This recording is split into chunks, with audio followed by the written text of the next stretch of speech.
ఓం శాంతి. ఈరోజు తేదీ 29/12/2024. అవ్యక్త బాబ్దాదా రివైస్ డేట్ 31/12/2002. బాబా చెప్తున్నారు, ఈ కొత్త సంవత్సరంలో అన్ని ఖజానాలను సఫలం చేసుకొని సఫలతా మూర్తులుగా అయ్యి విశేషతను చూపించండి. ఈరోజు నవయుగ రచయిత, నవ జీవన దాత అయిన శివబాబా నూతన సంవత్సరాన్ని జరిపేందుకు వచ్చారు. మీరందరూ కూడా నూతన సంవత్సరాన్ని జరుపుకునేందుకు వచ్చారా, లేక నూతన యుగాన్ని జరుపుకునేందుకు వచ్చారా? నూతన సంవత్సరాన్ని అయితే అందరూ జరుపుకుంటారు, కానీ మీరందరూ నవ జీవితము, నవ యుగము మరియు నవ సంవత్సరము ఈ మూడింటిని జరుపుకుంటున్నారు. త్రిమూర్తి అయిన బాబ్దాదా కూడా అభినందనలు ఇస్తున్నారు. నూతన సంవత్సర సందర్భంగా ఒకరికొకరు అభినందించుకుంటారు. అలాగే ఏదో ఒక కానుకను కూడా ఇస్తారు. కానుకను ఇస్తారు కదా, కానీ బాబ్దాదా మీ అందరికీ ఏ కానుక ఇచ్చారు? స్వర్ణిమ ప్రపంచాన్ని కానుకగా ఇచ్చారు. అందరికీ స్వర్ణిమ ప్రపంచము అనే కానుక లభించేసింది కదా. ఈ బంగారు ప్రపంచంలో నవ యుగములో సర్వ ప్రాప్తులు ఉన్నాయి. మీ రాజ్యం మీకు గుర్తుందా? ఎటువంటి అప్రాప్తి యొక్క నామరూపాలు కూడా ఉండవు. ఇటువంటి కానుకను బాబ్దాదా తప్ప ఇతరులెవ్వరూ ఇవ్వలేరు. మొత్తం ప్రపంచంలో ఎవరైనా అతిపెద్ద కానుకను ఇచ్చినా కూడా ఏమిస్తారు? ఉన్నతోన్నతమైన కిరీటము లేక సింహాసనాన్ని ఇస్తారు. స్థాపన జరిగినప్పుడు స్థాపన సమయంలో ఉన్నవారు ముందు కూర్చొని ఉన్నారు. ఆదిలోనే బ్రహ్మబాబా పిల్లలను ఇలా అడిగేవారు, ఒకవేళ ఎవరైనా మీకు ఈ రోజుల్లో రాజు రాణి యొక్క సింహాసనాన్ని ఇస్తే మీరు వెళ్తారా అని. గుర్తుంది కదా. అప్పుడు పిల్లలు ఈ కిరీటము సింహాసనము ఏం చేసుకుంటాము? బాబానే లభించినప్పుడు ఇవన్నీ ఎందుకు అని అనేవారు. ఈ బంగారు ప్రపంచమనే కానుక ముందు వేరే ఏ కానుక గొప్పది కాజాలదు. ఆ బంగారు ప్రపంచంలో ఏ ఏ ప్రాప్తులు ఉంటాయి అని కొంతమంది పిల్లలు అడుగుతారు. ప్రాప్తుల జాబితా అయితే చాలా పెద్దది ఉంది అని బాబ్దాదా అంటారు. కానీ సార రూపంలో ఏమంటారు? అక్కడ జీవితంలో ఏమేం ప్రాప్తులు కావాలో అవన్నీ ఉంటాయి. ఏ వస్తువు యొక్క అప్రాప్తి అనేది ఉండదు. మీరు అటువంటి బంగారు కానుకకు అధికారి ఆత్మలు, అధికారులు కదా. డబల్ విదేశీయులు అధికారులేనా? చేతిని ఊపుతున్నారు. అందరూ రాజులుగా అవుతారా? అయితే అన్ని సింహాసనాలను తయారు చేయాల్సి ఉంటుంది. ఆ సింహాసనము సింహాసనమే. సర్వ ప్రాప్తులు ఉంటాయి. కానీ ఈ సంగమయుగ స్వరాజ్యము దానికంటే తక్కువైనదేమీ కాదు. ఇప్పుడు కూడా రాజులే కదా. ప్రజల లేక రాయల్ కుటుంబము వారా? ఎవరు? నా ఒక్కొక్క పిల్లవాడు రాజా పిల్లవాడు అని నషాతో చెప్పగలిగిన వారు బాబా ఒక్కరే. రాజులు కదా. రాజయోగుల లేక ప్రజాయోగుల? ఈ సమయంలో అందరూ హృదయ సింహాసన అధికారులు, స్వరాజ్య అధికారి రాజా పిల్లలు. ఇంతటి ఆత్మిక నష ఉంటుంది కదా. ఎందుకంటే ఈ సమయంలోనే స్వరాజ్యము ద్వారానే భవిష్య రాజ్యము ప్రాప్తిస్తుంది. ఈ సంగమయుగము చాలా చాలా చాలా అమూల్యమైనది, శ్రేష్టమైనది. సంగమయుగం గురించి బాబ్దాదాకు మరియు పిల్లలందరికీ తెలుసు. చాలా సంతోషంతో సంగమయుగాన్ని ఏ పేరు పెడతారు? అమితానందాల యుగము. ఎందుకని? ఇక్కడ సంగమయుగంలో ఉన్నంత ఆనందము మొత్తం కల్పంలో ఎప్పుడూ ఉండదు. కారణమేంటి? పరమాత్మ మిలనము అనే ఆనందము మొత్తం కల్పంలో ఇప్పుడే లభిస్తుంది. సంగమయుగములో ఒక్కొక్క రోజు ఎలా ఉంటుంది? ఆనందమే ఆనందము. ఆనందం ఉంది కదా. ఆనందంగా ఉన్నారు కదా. తెకమక్క పట్టం లేదు కదా. ప్రతిరోజు ఉత్సవమే, ఎందుకంటే ఉత్సాహం ఉంది. మీ తోటి సోదర సోదరులందరినీ పరమాత్మ తండ్రికి చెందిన వారిగా తయారు చెయ్యాలన్న ఉత్సాహం ఉంది, ఉల్లాసము ఉంది. సేవ చెయ్యాలన్న ఉల్లాస ఉత్సాహాలు ఉంటాయి కదా. ఇది చెయ్యాలి, ఇది చెయ్యాలి అని ప్లాన్ను తయారు చేస్తారు కదా. ఎందుకంటే శ్రేష్ఠ ప్రాప్తి లభిస్తున్నప్పుడు దాన్ని ఇతరులకు వినిపించకుండా ఉండలేరు. ఈ సంగమయుగ ప్రాప్తి బంగారు ప్రపంచంలో కూడా ఉంటుంది. ఇప్పటి పురుషార్థం యొక్క ప్రాలబ్ధము భవిష్యత్తులోని బంగారు ప్రపంచం. మరి సంగమయుగం మంచిగా అనిపిస్తుందా లేక సత్యుగం మంచిగా అనిపిస్తుందా? ఏది మంచిగా అనిపిస్తుంది? సంగమయుగం మంచిగా ఉంటుంది కదా. కేవలం మధ్య మధ్యలో మాయ వస్తుంది. కాస్త కాస్త అప్పుడప్పుడు తికమక పడతారు. కొంతమంది పిల్లలు సహయోగాన్ని కష్టయోగంగా తయారు చేసుకుంటారు. కష్టమేమీ ఉండదు, కానీ కష్టంగా తయారు చేసుకుంటారు. వాస్తవానికి ఉన్నది చాలా సహజంగా. కష్టం అనిపిస్తుందా? ఎవరికైతే కష్టం అనిపిస్తుందో వారు చేతులు ఎత్తండి. ఎల్లప్పుడూ కాదు, అప్పుడప్పుడు కష్టం అనిపిస్తుందా లేక సహజమా? ఎవరైతే కష్టయోగులో వారు చేతులెత్తండి. మాతలు కష్టయోగుల లేక సహజయోగుల? ఎవరైనా కష్టయోగులు ఉన్నారా? ఎవ్వరూ చేతులెత్తటం లేదు. మొత్తం ఇంత పెద్ద సభలో చేతులు ఎలా ఎత్తుతారు? పిల్లలందరూ నా బాబా అని నషాతో అంటారు. మేరా బాబానా లేక దాదీల బాబానా? మేరా బాబా కదా. మొదట నా బాబా అనే ప్రతి ఒక్కరూ అంటారు, అంతేనా? సింధు దేశం వారందరూ కూర్చుని ఉన్నారు కదా. మేరా బాబా అంటారా లేక జానకి దాదీ బాబానా? ప్రకాశ్మణి దాదీ బాబానా? ఎవరి బాబా? మేరా బాబానేనా? మొత్తం రోజంతట్లో ఏం గుర్తుంటుంది? మేరా అనేదే కదా. బాబా చాలా సహజయుక్తిని చెప్తారు. ఎన్నిసార్లు మేరా మేరా అని అంటారో మొత్తం రోజంతట్లో మేరా అన్న పదాన్ని ఎన్నిసార్లు అంటారు? ఒకవేళ లెక్క పెట్టినట్లయితే చాలాసార్లు మేరా అనగా నాది అన్న మాటను అంటారు. మేరా అని అనేటప్పుడు మేరా అంటే ఎవరు? మేరా బాబా కష్టమా? అప్పుడప్పుడు మర్చిపోతారా? బాబ్దాదా ఏమీ కొత్త మాట చెప్పటం లేదు. నేను మరియు నాది అనే ఈ మాటలను ఎప్పుడు కార్యంలో ఉపయోగిస్తూనే ఉంటారు. మరి నేనెవరిని మరియు నా వారెవరు? చాలామంది పిల్లలు పురుషార్థాన్ని కష్టంగా ఎందుకు చేసుకుంటారు? కేవలం బిందువు ఎదురుగా రావాలి అని అనుకుంటారు. బిందువు బిందువు బిందువు అని అనుకుంటారు, కానీ బిందువు జారిపోతుంది. బిందువే, కానీ ఎటువంటి బిందువు? నేను ఎవరిని? ఈ మీ స్వమానాన్ని స్మృతిలోకి తెచ్చుకోవటం ద్వారా రమణీక పురుషార్థం అయిపోతుంది. కేవలం జ్యోతిర్బిందువు అని అనుకుంటే అప్పుడు కష్టం అయిపోతుంది. సహజ పురుషార్థము, అమితానందము కల పురుషార్థాన్ని చెయ్యండి. ఈ నూతన సంవత్సరంలో పురుషార్థం కూడా శ్రేష్టంగా ఉండాలి. కానీ శ్రేష్టముగా ఉండటంతో పాటు ముందు సహజంగా కూడా ఉండాలి. సహజంగా కూడా ఉండాలి మరియు శ్రేష్టంగా కూడా ఉండాలి. ఇది వీలవుతుందా? రెండూ తోడుగా ఉండటం వీలవుతుందా? డబల్ విదేశీయులు చెప్పండి, వీలవుతుందా? మరి బాబ్దాదా చూస్తారు. బాబ్దాదా అయితే చెక్ చేస్తూ ఉంటారు కదా. అయితే కష్టయోగులుగా ఎవరెవరవుతారు? సహజయోగులుగా ఉండాలి అంటే అర్థము నిర్లక్ష్యపు పురుషార్థం చెయ్యమని కాదు. శ్రేష్టంగా కూడా ఉండాలి మరియు సహజంగా కూడా ఉండాలి. మరి పాండవులు సహజయోగులైనా? ఎవరైతే సహజయోగులో వారు చేతులెత్తండి.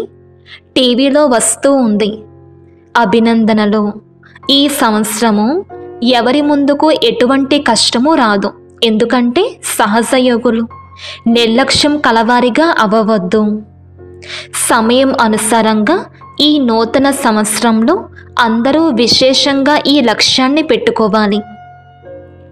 ఏ ఏ ఖజానాలైతే ప్రాప్తించాయో సమయము, సంకల్పాలు, గుణాలు, శక్తులు, జ్ఞానము, అన్నిటికంటే పెద్ద ఖజానా సంకల్పాలు. శ్రేష్ఠ సంకల్పాలు, శుద్ధ సంకల్పాలు, ఈ అన్ని ఖజానాలను ప్రతిరోజు సఫలం చేసుకోవాలి. బాగా పంచండి. దాత పిల్లలు మాస్టర్ దాతలుగా అవ్వండి.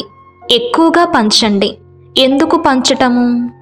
సఫలం చేసుకోవటము అనగా సఫలతను ప్రాప్తి చేసుకోవటము.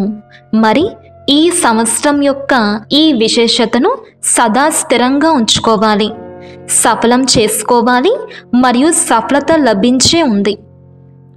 సఫలత మా జన్మసిద్ధ అధికారము అని అందరూ అంటారు కదా. అధికారం ఉందా? అయితే సఫలం చేయండి మరియు సఫలతను ప్రాప్తి చేసుకోండి. ఏ కార్యం చేస్తున్నా కూడా ఏదో ఒక ఖజానాను సఫలం చేసుకుంటూ పోండి మరియు సఫలతను అనుభవం చేసుకుంటూ నడవండి. ఆలోచించండి. సఫలత యొక్క అధికారము బ్రాహ్మణాత్మలైన మీకు తప్ప మరెవరికైనా ప్రాప్తించగలదా? ఎందుకని? ఎందుకంటే బాబా మీకు సఫలత భవ అన్న వరదానాన్ని ఇచ్చారు. ఒక్కొక్క బ్రాహ్మణాత్మ సఫలత సితారలు, సఫలత స్వరూపులు అని బాబ్దాదా ఎల్లప్పుడూ అంటూ ఉంటారు. సఫలత సితారలా లేక కష్టపడే సితారలా? బాబ్దాదా పిల్లలందరినీ కూడా సఫలత సితారలు అన్న స్వరూపంలో చూస్తారు. బ్రహ్మబాబా ఆదిలో ఎంత సమయంలో అన్నిటినీ సఫలం చేశారో గుర్తుందా? అంతిమం వరకు తమ సమయాన్ని సఫలం చేసుకున్నారు. కర్మాతీతులుగా కూడా అయ్యారు. అయినా కూడా ఎన్ని ఉత్తరాలు వ్రాశారు. సమయం సఫలం చేసుకున్నారు కదా. చివరి రోజు కూడా నోటి నుండి మహావాక్యాలు ఉచ్చరించారు. చివరి రోజు వరకు కూడా అన్నిటినీ సఫలం చేసుకున్నారు. కనుకనే సఫలతను పొందారు. కనుక ఫాలో ఫాదర్ అనగా తండ్రిని అనుసరించండి. నిజానికి సంగమయుగంలో ఒక్కొక్క సంకల్పాన్ని, ఒక్కొక్క క్షణాన్ని సఫలం చేసుకోవటమే సఫలతా మూర్తులుగా అవ్వటం. బ్రహ్మ బాబాపై మాకు చాలా ప్రేమ ఉంది అని నిశ్చయంతో అంటారు కదా. మరి ప్రేమకు గుర్తు తండ్రిని అనుసరించటం. బ్రహ్మ బాబా ఏ విశేషతను చూపించారు? ఏది ఆలోచించారో ఆ ఆలోచించిన దాన్ని క్షణంలో చేశారు. కేవలం ఆలోచించలేదు, కేవలం ప్లాన్లు తయారు చేయలేదు, ప్రాక్టికల్లో చేసి చూపించారు. మరి అటువంటి వారేనా? తండ్రిని అనుసరించేవారే కదా. మంచిది. ఈరోజు నూతన సంవత్సరాన్ని జరుపుకునేందుకు చాలామంది వచ్చారు. ఒకవేళ హాల్ చిన్నదైనా మనసైతే పెద్దది. చూడండి, మనస్సు పెద్దది కాబట్టే సర్దుకున్నారు కదా.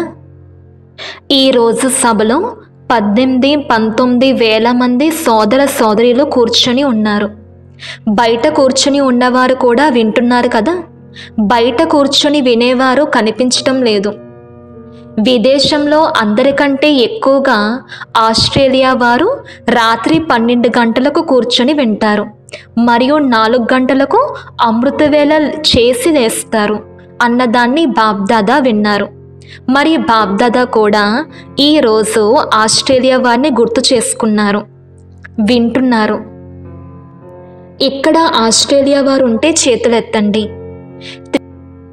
త్రిమూర్తి బాబా ఆస్ట్రేలియా వారికి ముందు శుభాకాంక్షలు ఇస్తున్నారు, తర్వాత అందరికీ ఇస్తున్నారు. ఈ సంవత్సరం యొక్క లక్ష్యాన్ని తెలిపారు. సఫలం చెయ్యండి, సఫలత లభించే ఉంది. దీన్ని అందరూ పక్కా చేసుకున్నారా? సఫలం చెయ్యాలి, వ్యర్థంగా పోకూడదు. సంగమయుగము సమర్థయుగం, సఫలతాయుగం. వ్యర్థంగా పోనిచ్చేది కాదు. వ్యర్థం యొక్క 63 జన్మలు సమాప్తమైపోయాయి. ఇప్పుడు ఈ చిన్నపాటి యుగము సఫలం చేసుకునే యుగం. ఒకవేళ సమయాన్ని సఫలం చేసుకుంటే భవిష్యత్తులో కూడా అర్ధకల్పంలో పూర్తి సమయము రాజ్య అధికారులుగా అవుతారు. ఒకవేళ అప్పుడప్పుడు సఫలం చేసుకుంటే రాజ్య అధికారిగా కూడా అప్పుడప్పుడే అవుతారు. సమయ సఫలత యొక్క ప్రాలబ్ధము ఇది. శ్వాసలను సఫలం చేసుకుంటూ ఉంటే 21 జన్మలో ఆరోగ్యంగా ఉంటారు. నడుస్తూ నడుస్తూ గుండె ఆగిపోదు. కొందరికి గుండె ఆగిపోతుంది, కొందరికి నరాల్లో రక్త సరఫరా నిలిచిపోతుంది. అక్కడ అలా జరగదు. జ్ఞాన ఖజానాను కూడా సఫలం చేసుకున్నట్లయితే, జ్ఞానము అంటే వివేకం, అక్కడ ఎంతటి వివేకవంతులుగా అవుతారంటే మంత్రుల యొక్క అవసరమే ఉండదు. ఈ రోజుల్లో చూడండి, పదవి యొక్క ప్రమాణ స్వీకారం చేయటంతోనే మంత్రి మండలిని తయారు చేసుకుంటారు. అక్కడ అందరూ ఉంటారు, కానీ మంత్రి ఉండడు. రాయల్ ఫ్యామిలీలోని ప్రతి ఒక్కరూ రాజ దర్బార్లో కూర్చుని కిరీటదారులుగా ఉంటారు. రాయల్ ఫ్యామిలీ వారు కూడా తక్కువైన వారు కాదు. సింహాసనంపై కూర్చోకపోయినా కానీ పదవైతే ఒకే విధంగా ఉంటుంది. కనుక సింహాసన అధికారులుగా కొద్దిమంది అవుతారు కదా అని ఎలా ఆలోచించకండి. మీరు కూడా రాజ్య దర్బార్లో రాజ్య అధికారుల రూపంలో ఉంటారు. మీ తలపై కూడా కిరీటం ఉంటుంది. మీకు పూర్తి అధికారాలు ఉంటాయి. మరి ఎవరిగా అవుతారు? నెంబర్ 1 వారిగానా, లేక నెంబర్ వారీలో ఉండేవారిగానా? ఎవరుగా అవుతారు? నెంబర్ వారీగా అవుతారా, లేక నెంబర్ 1గా అవుతారా? అయితే ఏం చేయాల్సి వస్తుందో తెలుసా? ధైర్యాన్ని చూపించారు, ఇది చాలా మంచిది. కానీ 1 నెంబర్ వారీగా అయ్యేందుకు ముందు జయించాల్సి ఉంటుంది. చేస్తున్నారు కదా, చేస్తాము అని ఎలా అంటాం కాదు, చేస్తున్నాము అనాలి. ఇతరులు కూడా వింటున్నారు. ఈరోజు సింధ్ ప్రాంతంలోని పాతవారు బ్రహ్మబాబా సహచరులు చాలామంది వచ్చారని విన్నాము. చేతులెత్తండి. చిన్నపిల్లలు నిల్చోండి. కుటుంబాలే వచ్చాయి. మంచిది. ఏదైనా అద్భుతాన్ని చూపిస్తారు కదా. ఏ అద్భుతం చూపిస్తారు? సందేశాన్ని ఇస్తాము. అదైతే చేస్తూనే ఉన్నారు. మంచిది. 38 మంది వచ్చారు. మరి ఏ అద్భుతాన్ని చేస్తారు? ఎక్కువేమీ చెప్పం, చిన్న విషయాన్ని చెప్తాము. చేసేందుకు తయారుగా ఉన్నారా? పిల్లలు కూడా అద్భుతాన్ని చేస్తారు కదా. 38 లక్షల మందిని తయారు చేస్తాము అని అన్నారు. కోట్లాను రెట్లగా అభినందనలు అని బాబా చెప్పారు. మీరైతే ఎక్కువగా చెప్పారు, కానీ బాబ్దాదా చిన్న విషయాన్ని చెప్తారు. మీరు ప్రతి ఒక్కరూ ఒక్కొక్కరిని తీసుకురండి. తీసుకొస్తారా? ఒకరిని తీసుకురండి. పిల్లలైతే పిల్లలను తీసుకురండి. మాతలైతే సోదరులను లేక సోదరులను తీసుకురావాలి. కానీ ఒక్కొక్కరిని తీసుకురావాలి. ఈ గ్రూప్ గైడ్గా అయ్యి మళ్ళా సంవత్సరానికి డబల్ గ్రూపుగా తీసుకురావాలి. ఎక్కడి నుండైతే ఆది జరిగిందో అక్కడి నుండే ప్రత్యక్షత జరగాలి. బాబ్దాదా ఇదే కోరుకుంటున్నారు. దయ కలుగుతుంది కదా. బ్రహ్మబాబా దేశవాసులు కనుక దేశవాసులపై ప్రేమ ఉంటుంది. మీ వద్ద చాలా ఖజానాలు ఉన్నాయి. గుణాల ఖజానా ఎంత పెద్దది, శక్తుల ఖజానా ఎంత పెద్దది. కనుక గుణదానము, శక్తుల దానం చేసే మాస్టర్ దాతలుగా అవ్వండి.